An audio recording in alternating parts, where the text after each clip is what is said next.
Mga ka-Apple, magandang araw po. So update ko po kayo sa Apple nung na-vlog po natin before na marami po siyang flowers. So ito po yung mga nabuong bunga ngayon. And dun pa sa kabila yan. Ito yata yung pinakamarami. Pero dinaanan pa po ito ng hangin and ulan. Pero thank God meron pa din pong mga nabuo po talaga. Pero kung nabuo lahat yung mga flowers na yun na nag-bloom before, so mas marami pa po sana. Pero ito lang po yung itinira and thankful pa rin po tayo. Kasi so far, madami pa rin po naman yung mga na-form or nabuong mga fruit nitong ating apple. Yan.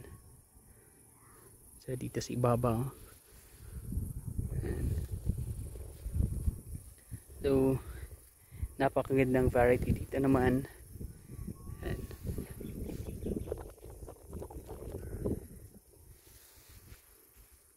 Ayan. So yan po yung mga nabuong bunga ngayong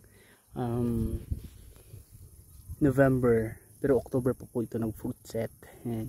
Hanggang dito sa baba. So yan po yung pinakapuno niya. Medyo maliit pa siya. So yan. Napakaganda. Yung iba naman, meron pa konti-konti. Ayan. Dito. Sa baba nito, meron pa rin po yung mga bunga. Pero hindi siya ganun kadami kasi yun nga sabi ko yung sa ulan and hangin. Pero good thing meron pa rin po mga nabuong bunga dyan. And ito talaga yung medyo madami na mga bunga. Ayan. Maganda. So ito po yung wambugo na variety ng apple. Ayan.